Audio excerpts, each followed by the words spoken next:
everybody. Happy Friday, December the 31st of 2021. Yeah, it's the end of the year and I'm really getting close to a milestone. I was kind of hoping I'd have it done today, but just didn't quite get there, but that's okay because it's so close I can taste it.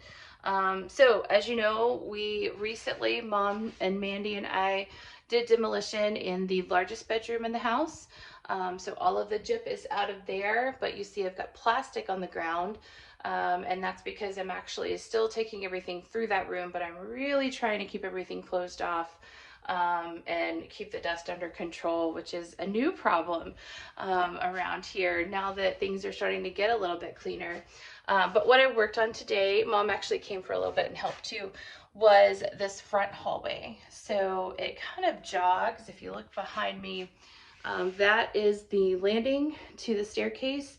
You can either go right down the hallway to the bathroom and a couple of bedrooms, or you can go left, which is where I am. Yes, there's a little bit of demo that still needs to be done for the staircase, but I'm not counting that because I have to build scaffolding to get to all of that stuff. So that's a battle for another year at this point. But it would feel really awesome to get the rest of the second floor demo done.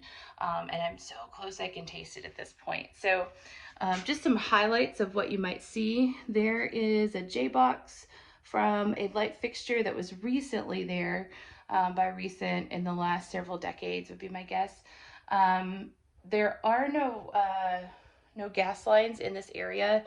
So my assumption would be that the way they actually lit this area was naturally, even at night. You can still kind of wander around here and see everything. And they also probably had their own little hand lamps that they would take throughout the hallway because it's not heated anyway. So that would be my guess. You don't really spend a lot of time in a hallway in a historic home anyways. That was not the plan.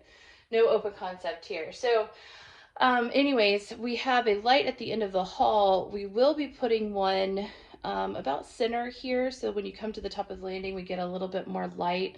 There are some guidelines for how many foot candles, which is how much light, if you will, is available in a particular space. So I'm going to be altering that anyways, which makes me think I want to move this light.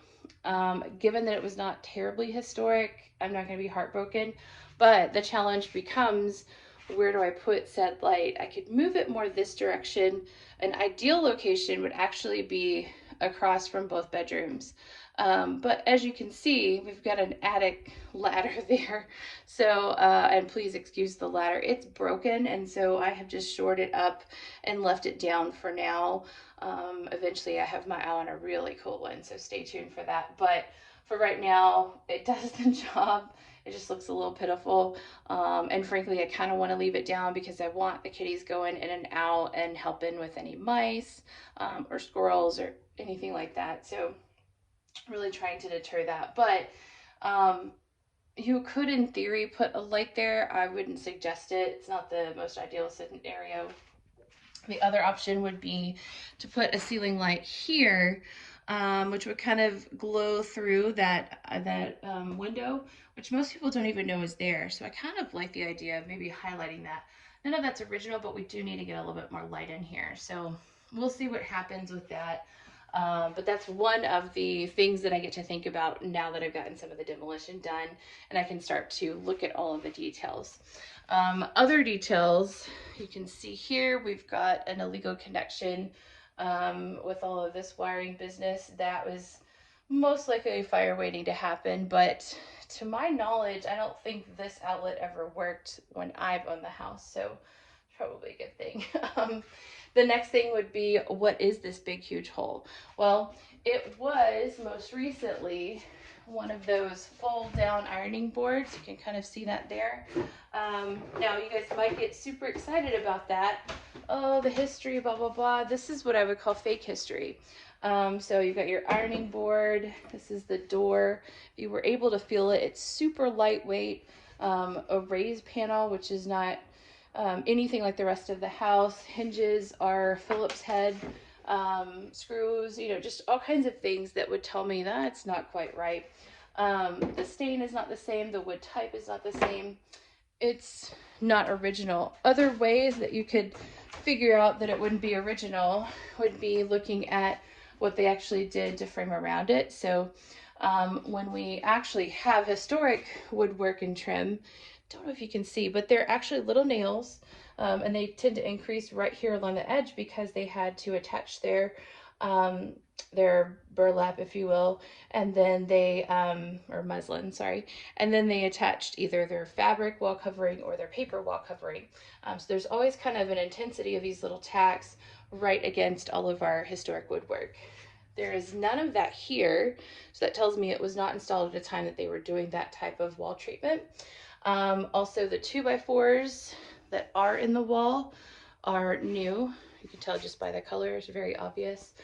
They probably even have a stamp on them. I could tell they're spray painted. This was also cut with probably just a Sawzall, so not a historic the way they would have been able to cut it out. And yeah, just definitely really stands out and makes it look like, well, yeah, obviously it wasn't here. The other big dead giveaway, we're on the second floor in a home that would have had help. And so they would not be in the hottest part of the house ironing clothes, which, by the way, you would need electricity to do that, and they wouldn't have had that originally. You would have either hired somebody to do that, and they would probably do it on the first floor or in the little house, which we have, and I can't wait to start showing you guys what we're going to do to save it, because yes, it is just as valuable to the history of the home as the big house. Or they would have sent their laundry out. So either way, you would not have been in the hallway, which was not heated, and you wouldn't have had electricity ironing clothes. So some kind of funny little story. When I first bought the house, I was walking through with the realtor who was listing the property, and she didn't know anything about my history. I obviously was kind of keeping that close to chest. And so she pulls this down and she was showing me, you know, all the history of that. And I immediately knew there's no way that could be original to the house, but I just nodded and kind of let it go. But yeah, just things to be on the lookout for. We always want to add things that would be respectful to the home, but you don't want to add fake history because it will eventually confuse people down the line. I'm lucky enough to have figured this one out, but things that cause questions, this would be a great example. This was obviously added, but I don't know really the story and the background behind it. The reason why I know that, again, you can't see any trim out of this particular trim. So when this was fabric on muslin or paper on muslin, all of the woodwork would have been revealed. It would have been a really nice thick feature. And so they would have either stained or painted it. Now, I've actually scraped away some of the other historic casings, and they are stained and then painted. Here, this one is not, and it's left raw on the edges. So it was a replacement piece. I don't know when, what, no idea really still what's going on there. But anyways, this leaves more questions than answers, right? So that's one of the differences between historic preservation and just doing a renovation of your home, really trying to answer a lot of questions. Okay, so one of the things that I would really like to get accomplished by the end of 2021 is have all of my demo done on the second floor. I'm not gonna quite make it, but it's so close I can taste it. So you can see I still have the plastic here to be able to carry everything out. You can see we've gotten this down to the studs. So thank you to Mom for helping with that earlier. And I'm ½ inch away from opening everything back up, getting some cross ventilation back in this house, which will be fantastic. But the part that's gonna take me a little bit, and I hope you guys won't judge me too much because I think you can all agree you would probably be this way too if you had to do it. I gotta do something with all of this. So this is about 3 rooms worth of materials. It's everything from my office, which I obviously work for a manufacturer and kind of have a computerized job, but I handle a lot of materials. I also, on the side, for a very, very long time, did healthcare architecture. So I've got a lot of samples and stuff like that. Lots of books and things. And then I've got all of my clothes and then everything that's supposed to be in this bedroom. everything that actually belongs to a different bedroom. So there's a lot going on in that room, and I gotta get it out of the way so we can do the demolition. But I'm showing you this also because I am so close. Because at least when I first got the house, I took the ceiling down. It was really bothering me. I couldn't get it scraped, and so I just took it down. And I'm so glad I did that because now here we are on the back end of kind of some of the harder work being wrapped up at the house. At least I only have to demo walls and closets. So hopefully I can get everything kind of moved around to be able to do that. But yeah, that's going to take me a little bit. So I'm actually going to go rinse off because I don't want to get my nasty stuff all over my clean items. And Hess is going to make sure that we're safe for a little bit longer. And then I'm going to be moving furniture and stuff for the rest of the day. So you guys take care. Have a great rest of your 2021. Everybody eat your peas and greens, and we will talk in the new year.